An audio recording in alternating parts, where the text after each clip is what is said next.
Глава города Олег Картунов провел 6-е внеочередное заседание Чебоксарского городского собрания депутатов. В нем приняли участие представители органов государственной власти Чувашской республики, прокуратуры, должностные лица администрации города Чебоксары и средства массовой информации. В ходе совещания народные избранники приняли изменения в правила землепользования и застройки Чебоксарского городского округа, которые были рассмотрены ранее на заседании всех постоянных комиссий Чебоксарского городского собрания депутатов. Проектом решения предполагается внесение изменений в карту градостроительного зонирования и карту зон с особым условием использования территории транспортной инфраструктуры. В администрацию города Чебоксары поступило заявление Минтранса Чувашии от 9 апреля 2021 года следующего содержания.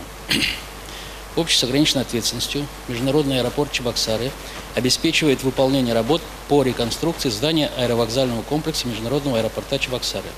В ходе подготовки проекта сметообитации объекта реконструкция сектора внутренних воздушных линий здания аэровокзала Международного аэропорта Чебоксары установлена необходимость внесения изменений в правила землепользования и застройки Чебоксарского городского округа.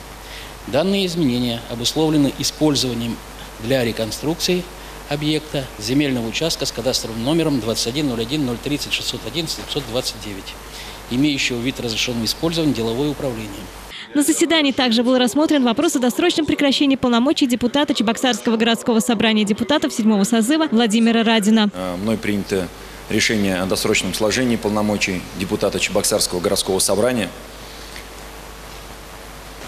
Со своей стороны хочу выразить вам огромную признательность за совместную работу, за тот труд, за то время, которое мы провели вместе, работая с кем-то бок о бок более 10 лет, с кем-то меньше, но со многими сложились дружеские отношения. Елена Яковлева, Юрий Гурьянов. Жизнь столицы.